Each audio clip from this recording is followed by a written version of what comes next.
Bismillah, alhamdulillah, la haula wala quwata illa billah ba'du. Apa kabar rekan-rekan semua ya? Mudah-mudahan Alhamdulillah sehat. Pak, Sehat Pak Panut ya? lagi hereng Pak. Mudah-mudahan itu sehat ya. Amin.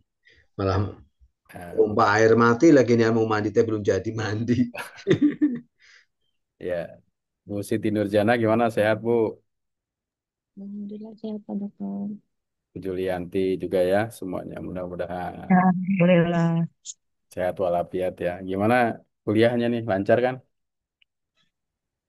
Lancar Pak, walaupun kadang suka agak males-malesan. Ya, gak siapa-siapa itu. Memang males ya harus di apa ya?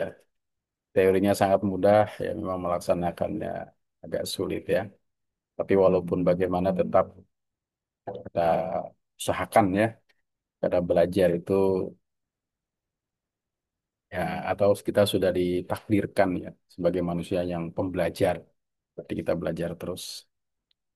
Oke ya, eh, kita lihat ke kelas kita dulu untuk mata kuliah kita. Kita lihat coba ya di kelas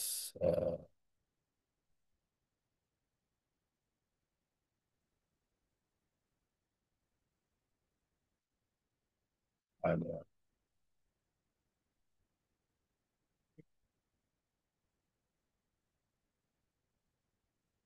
kelas kita itu sudah ada materi yang insya Allah tayangnya sekitar jam 16.15 ya. Materi kita nanti jangan lupa juga untuk mengisi kehadiran di kelas. Kalau tugas-tugasnya sudah ada memilih, Pak Panut sudah milih yang mana?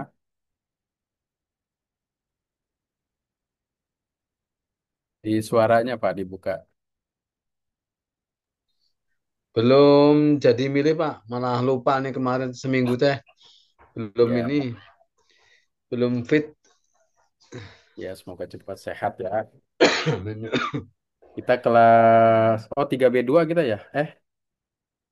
3B2 ya? Ya 3B2. Salah kelas. Kelas 3B1, 3 mana ini? Ini yang S2 teh ada berapa orang sih Pak? Semua total Pak? eh Berapa orang ya? Kalau di kelas itu, ini kelas, oh ya hari ini ya, Selasa ya, jam enam Iya. belas Sebentar, kalau Maksudnya orang, semuanya yang online sama yang offline atau yang gimana? kalau terdata di sini ada 10 ya. Oh Eh, kalau di sini mah banyak Pak, lah, 18 Pak ya. Kalau nggak salah 18 teh. ya. Iya, Ya, kalau ya, awal-awal teh. ya Cuman memang udah begitu. nambah lagi kalau nggak salah. Memang begitu, kadang-kadang di tengah ada yang berguguran, tapi ada yang semangat untuk melanjutkan. Iya. Kalau di data di sini ada 10 siswa, 10 mahasiswa. Tapi realnya, tapi yang masuk di sini kan dari mulai kehadiran dan lainnya ada di sini semua. Iya. Nah, termasuk hari ini, nah ini nanti diisi ya, 16.15, 16.30 munculnya ya Iya. kehadiran. Kalau kehadiran yang lainnya juga ya harus diisi ya, walaupun mungkin saya belum Yang kemarin juga lupa itu belum. simpan ya, tapi memang pada dasarnya tersimpan di sini. Kemarin tuh kapan Pak? Yang kemarin ya? Yang waktu hujan deras itu Pak, saya juga lupa Oh nggak buka iya, itu. ya itu saya ngisinya lihat online ya, maksudnya nggak jadi Iya. apa namanya? Ini saya aktifkan kembali aja deh. Atau saya Pak kehadirannya ya. Nanti isi lagi Pak. Ini saya aktifkan sampai hari ini aja. Hari ini tanggal berapa ya? Tanggal 7 ya. Iya. Tanggal 7 jam 17 lah. Nanti sudah akan diisi kehadirannya. Ya, yang kemarin itu eh, kita kan ada tema yang 3A ya. Nah, ini pengumpulan tugas nih. Nah, pengumpulan tugas itu, ini saya sudah jelaskan belum ya? Terkait dengan apa yang harus dilakukan di pengumpulan tugas. Belum ya? Kayaknya belum, Pak. Nah, Kemarin kalau tuh kalau belum dilakukan sebelum saya menjalankan atau menjelaskan tentang tema keempat. Nah, ini ada Google Form ya yang di tema ketiga itu ada Google Form. Ya, ada Google Form tentang pengumpulan tugas mata kuliah, inovasi dan desain pembelajaran PAI. Nah, inovasi dan desain pembelajaran PAI itu jenis tugasnya kita bisa lihat di RPS. Nanti tinggal klik saja, eh, tinggal klik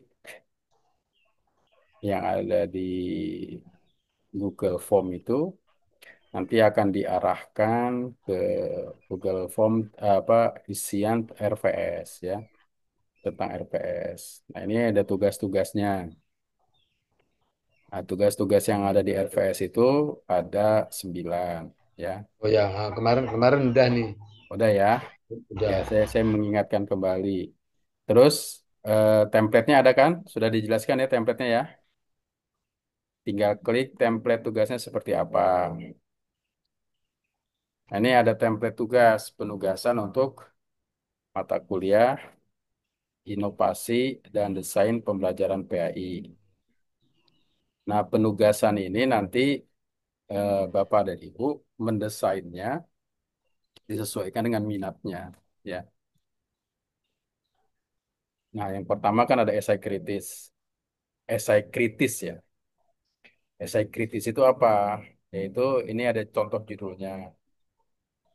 Ya, contoh judulnya misalkan analisis, urgensi, inovasi, dan desain pembelajaran PAI di era global.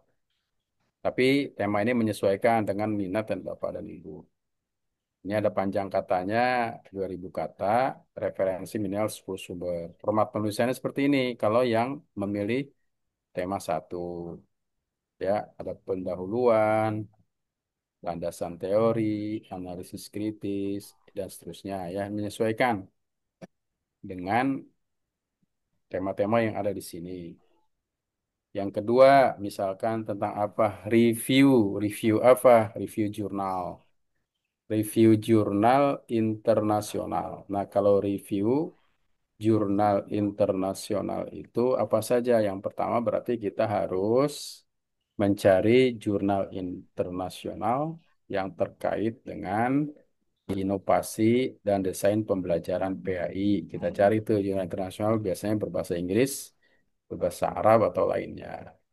Format penulisannya begini, ada pendahuluan, ada ringkasan artikel satu. Jadi artikel itu kita review.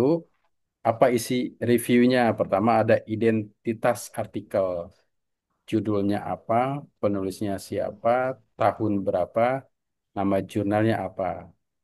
Apa tujuan dari penelitian itu? Kita tulis, kita cari di artikel. Apa metodologinya? Apa metode R&D, apa metode kualitatif, kuantitatif, dan seterusnya. Kemudian juga kita cari apa temuannya. Itu ringkasan artikel pertama. Demikian juga ringkasan artikel kedua, sama isinya. Nah, yang keempat ada analisis perbandingan. Kita membandingkan artikel satu dengan artikel kedua. Persamaannya apa, kelebihannya apa, kemudian relevansinya dengan konteks pendidikan PAI itu apa. Ya, nah itu yang jurnal artikel. Nanti Bapak dan Ibu silahkan cari ya tema-tema mana yang dipilih dengan template-template yang ada di sini. Ya, nah kemudian terkait juga dengan hasil uji ya. Nanti hasil uji itu ketika Bapak dan Ibu sudah mulai menulis, mengirimkan, nanti akan saya uji. Salah satu ujinya tentang dengan apa? Dengan peneliti research. Misalkan salah satu ujinya dengan Turnitin ya. Ya sebagai contoh. dalam tulisan tadi itu template-nya misalkan di bawah ini mengharuskan 25% kesamaannya ya. Nah, di sini kita lihat, oh kesamaannya ternyata masih berapa persen? Masih kita cek berapa persen ya? Kesamaannya kita cek dulu. Nah, 35%. Maka yang mengirimkan tugas ini harus mampu menurunkan 10% dari artikel Plagiarisme. yang sudah dikirimkan. Di sini sudah ada ya tanda-tanda yang apa yang harus dirubahnya. Nah, seperti itu ya tugas untuk mata kuliah ini ya. Jadi di kelas 3 apa di kelas tema ketiga B itu khusus untuk pengumpulan tugas melalui Google Scholar ya. Nah, kita lihat sudah ada berapa yang mengumpulkan tugas sebenarnya. Yang mengumpulkan tugas ini baru berapa ya? Kita lihat. Nah, agak lama ya, baru satu ya. Ya, baru satu yang mengumpulkan. Ada tiga, ada tugas tiga yang mengirimkan. Ya, sudah ada tiga. Nanti akan saya cek satu-satu. Ya, itu terkait dengan tugas. Nah, mungkin kalau ada yang ditanyakan terkait dengan tugas, silahkan. Karena kemarin kita terkendala cuaca, jadi saya eh, merekam pembelajaran yang apa melalui rekaman ya yang saya berikan.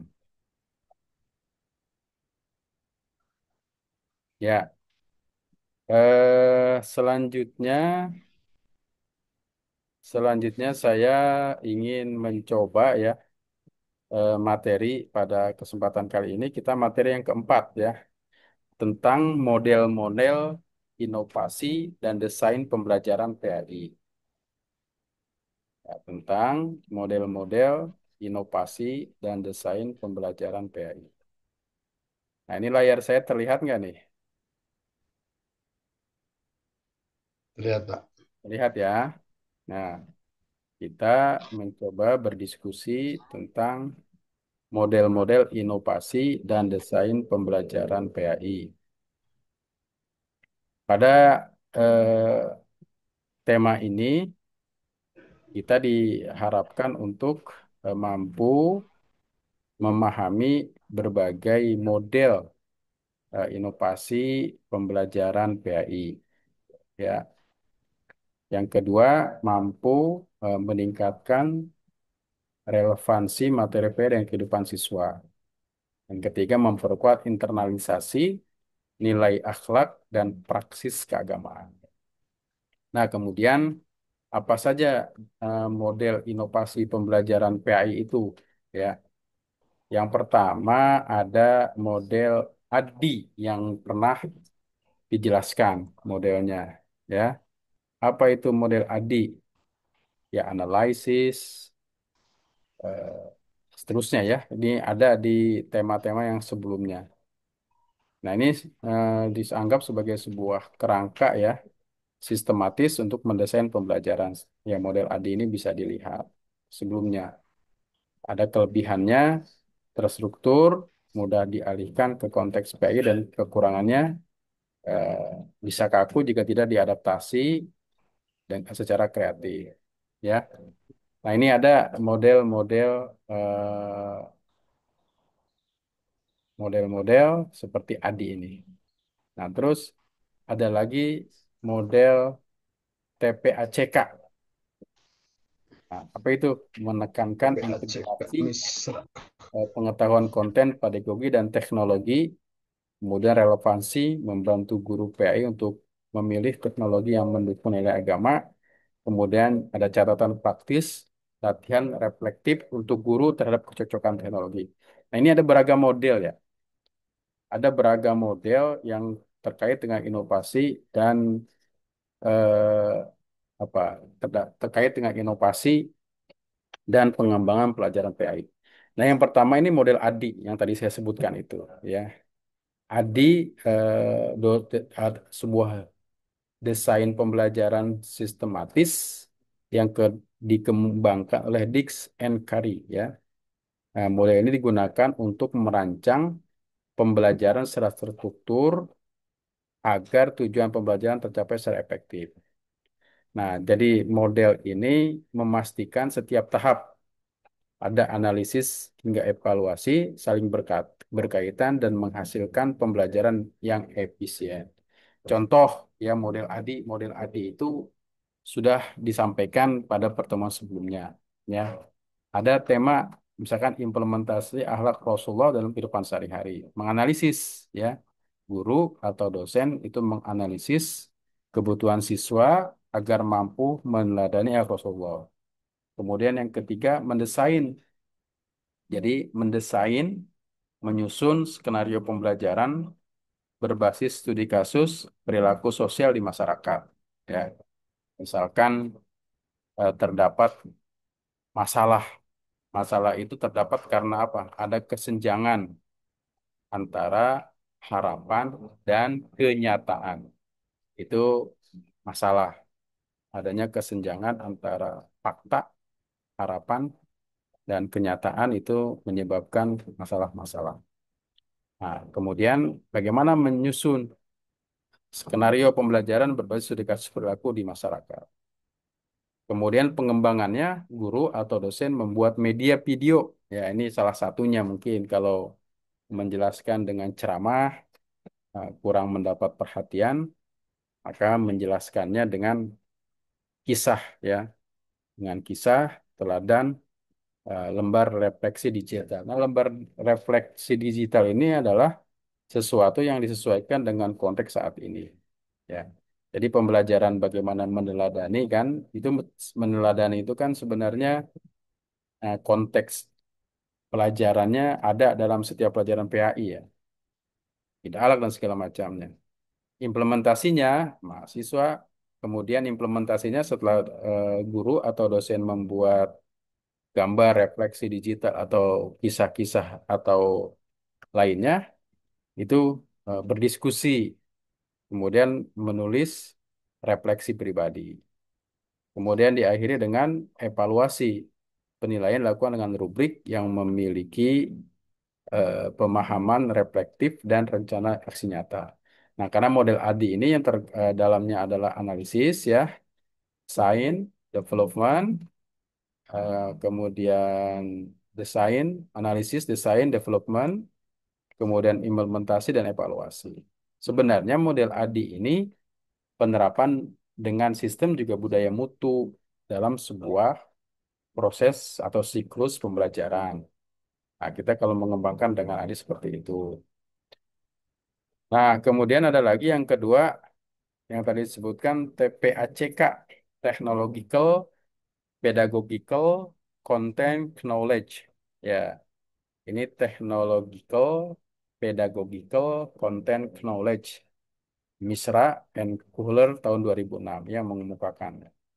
Apa hal yang menjadi menarik dalam TPACK ini? Ya, pertama kita memahami bahwa TPACK itu menjelaskan bahwa seorang pendidik aktif ketika mampu mengingatkan tiga jenis pengetahuan. Nah, tiga jenis pengetahuan ini terangkum dalam model TPACK. Pertama adalah content knowledge atau penguasaan materi. Nah, yang pertama, konten TPACK itu penguasaan terhadap konten pengetahuan. Jadi mau tidak mau dengan model ini eh, guru atau siswa ya memahami dulu tentang konten tentang knowledge-nya, tentang pengetahuannya. Nah, kemudian setelah memahami materi dan alur proses pembelajaran, maka selanjutnya adalah pedagogical knowledge, mengajar. Mengajarnya harus seperti apa? Ya, pada dasarnya model-model mengajar seperti ceramah dan segala macamnya itu tidak bisa dihindari, akan tetap ada. Dan model mengajar ceramah itu memang kalau kita lihat dalam konteks sejarah perkembangan model yang sudah berlangsung cukup lama. Nah, model yang sudah berlangsung cukup lama ini perlu juga kita hias ya, perlu juga kita adaptasi, perlu juga kita lakukan penyesuaian-penyesuaian dengan saat ini sehingga lebih menarik. Artinya ketika model ceramah pada masa lalu hanya mengandalkan intonasi dan suara, nah pada saat ini juga mungkin bisa kita tambahkan dengan permainan audio visual misalkan ya, seperti katakanlah Ari Ginanjar itu kan dia menggunakan ceramah tapi menggunakan visual sehingga menggugah semangat orang yang mendengar, melihat, menyaksikan terkait dengan apa yang disampaikan. Nah, sepertinya itu juga dilakukan. Jadi, pertama adalah content knowledge, penguasaan materi dulu. Yang kedua adalah pedagogical knowledge, strategi mengajar. Nah, kemudian yang model TPACK itu setelah memahami penguasaan materi dan strategi mengajar, maka harus menguasai technological knowledge, penggunaan teknologi pembelajaran. Nah, teknologi pembelajaran memang ada jurusan khusus ya tentang teknologi pendidikan ya atau teknologi pembelajaran. Namun maksud di sini adalah bagaimana kita menyesuaikan tentang content knowledge dan pedagogical knowledge terhadap IT atau teknologi pembelajaran. Nah, jadi kesatuan antara CK, PKTK itu disebut TPACK, Technological, Pedagogical, dan Content Knowledge.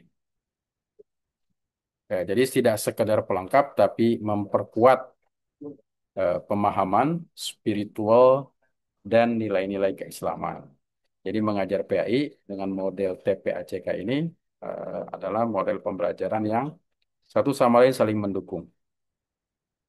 Nah, kemudian ada lagi contoh inovasi pembelajaran PAI dengan model TPACK ini seperti apa? Pertama, misalkan temanya adalah makna syukur dalam kehidupan Muslim. Syukur ya, syukur, makna syukur. Misalkan kita mengkaji tentang la in syakartum la azidannakum wa la in kafartum inna azabi lasyadid.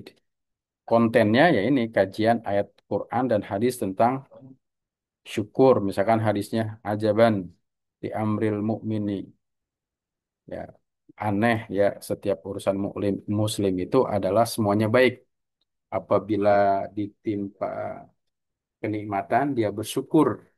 Apabila diberikan musibah dia bersabar. Semuanya itu baik. Ya. Nah, kemudian apa pedagoginya? Pedagoginya diskusi, reflektif, dan studi kasus. Nah, ini penting. Studi kasus itu penting ya. Kenapa? Karena kita banyak eh, berhadapan dengan kasus-kasus yang memang perlu penanganan serius untuk bagaimana menyikapinya. Nah, apa teknologinya? Menggunakan Padlet ya.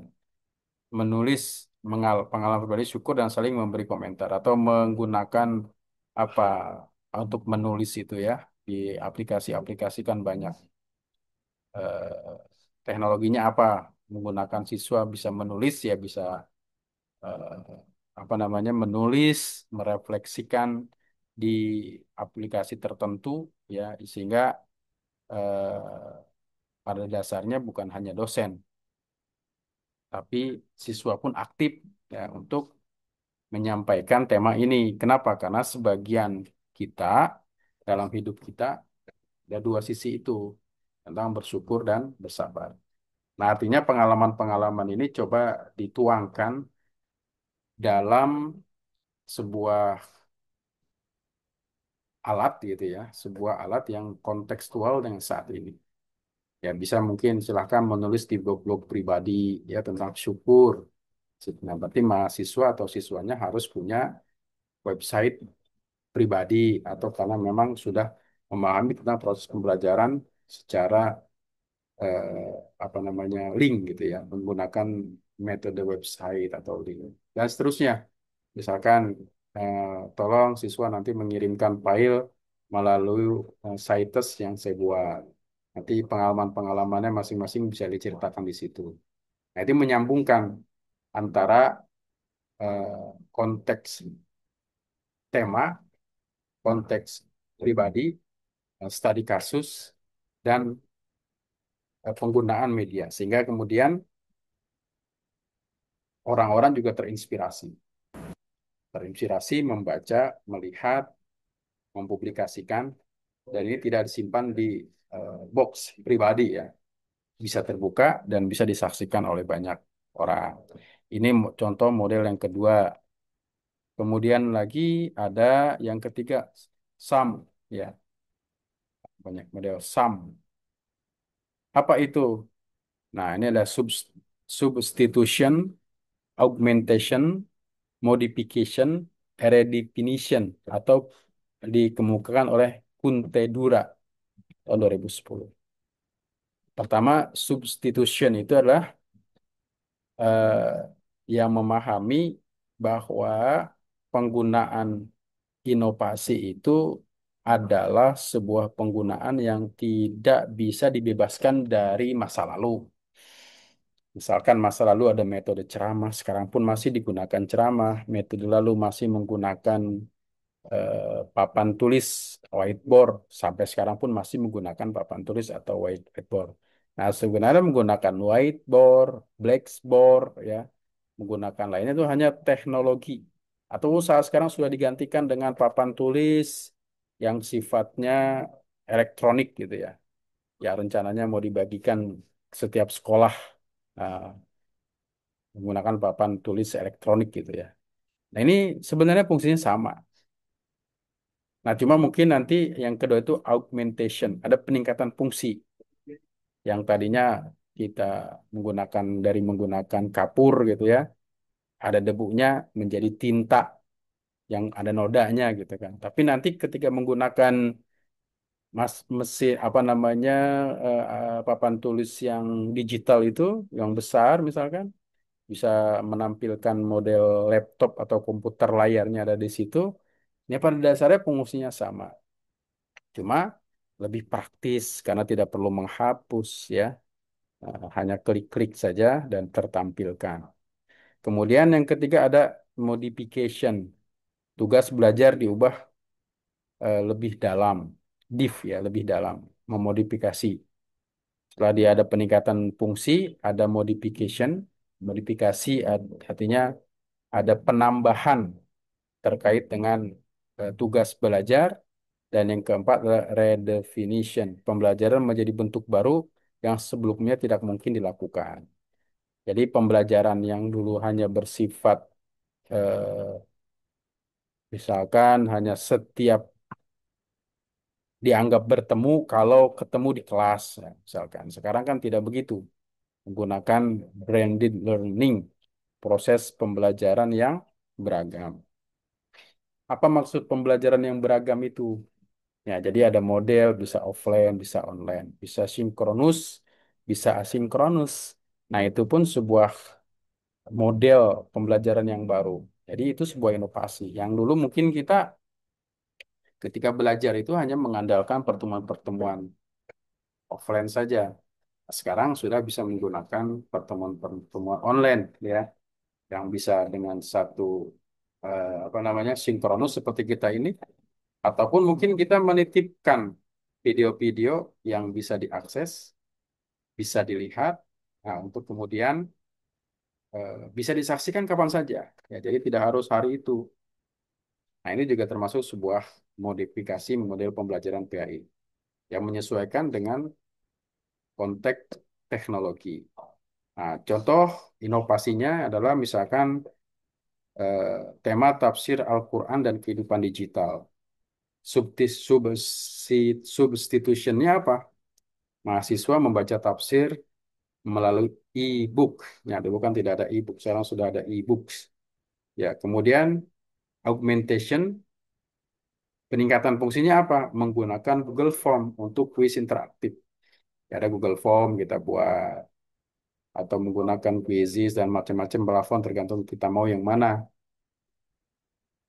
Nah, untuk itu kemudian ada modification, membuat infografis digital tentang tafsir ayat, memodifikasi, redefinition, membuat podcast. Ya, ini podcast. Redefinition itu pengajaran menjadi bentuk baru. Orang dulu menganggap podcast itu bukan sebuah bentuk pembelajaran, ya hanya terkait dengan wawancara saja. Tapi sekarang bisa digunakan sebagai sebuah media pembelajaran terkait dengan tema Al-Quran, tafsir tematik, dan kemudian setelah kita ada podcast itu, tentu nanti ada rekamannya, dan rekamannya itu bisa kita bagikan, ya. Kita bisa bagikan, dan itu merupakan salah satu model pembelajaran dengan menggunakan smart SAMS, substation, augmentation, modification, redefinition. Digunakan oleh Puntedura tahun 2010, ya. Nah, kemudian apa lagi yang kita model apa lagi? Ini PBL atau problem based learning atau project based learning. Nah, maksud teori ini adalah teori konstruktivisme John Dewey dan Burroughs. Ya, yang PBL pembelajaran based learning itu menekankan pemecahan masalah nyata. Jadi berbasis problem. Nah, tentu problem-problem yang berbasis dengan PAI sangat banyak. Kemudian PJBL, Project Based Learning-nya menekankan hasil proyek nyata. Tujuannya agar peserta didik aktif, berpikir kritis, dan kolaboratif. Contoh inovasi pembelajaran PAI misalkan tema etika media sosial dalam perspektif Islam. Nah, yang pertama, mahasiswa mengidentifikasi masalah atau siswa ya, mengidentifikasi masalah etika di media sosial. Dia mencari problem-problem masalah di media sosial. Nah, kemudian mereka meneliti ayat dan hadis tentang kaitan dengan bagaimana menceritakan kejelekan orang lain atau gibah, ada fitnah, kemudian tabayun. Nah, PBL itu pembelajaran based learning itu menyusun solid edge berbasis dalil ya. Jadi PBL-nya mahasiswa atau siswa itu diminta untuk memberikan solusi dan menyampaikan ayat-ayat terkait dengan dalil-dalil melarang orang untuk gibah, fitnah, dan pentingnya tabayun ya, atau mencari sumber. Karena kan ini juga problem sekarang ini. Banyak sekali berita-berita yang tidak punya dasarnya dianggap sebagai sebuah kebenaran atau berita-berita yang disebut dengan hoax itu. Maka kemudian PJBL apa PJBL-nya Project Based Learning-nya adalah eh, siswa diminta untuk membuat proyek kampanye video etika Muslim di dunia digital. Nah, kan dia membuat video berdurasi 3 menit ya sebagai kampanye untuk menulis tentang etika di dunia digital. Nah, ini mau bisa juga digunakan sebagai sebuah media inovasi dalam proses pembelajaran.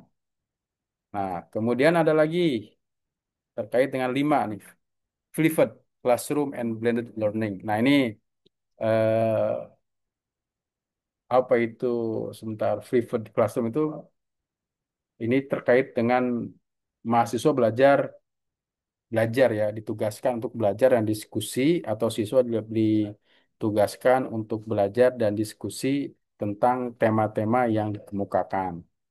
Kemudian blended learning-nya adalah proses kombinasi daring dan luring ya.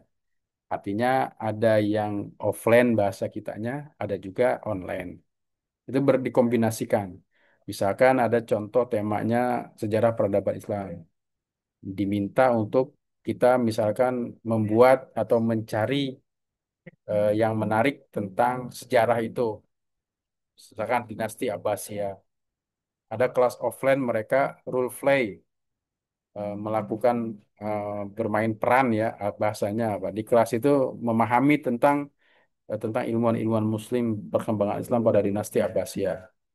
Hasilnya adalah diposting di LMS, Learning System. Jadi terkait dengan aplikasi untuk pembelajaran seperti kalau kita punya e-learning di kampus ya itu adalah LMS.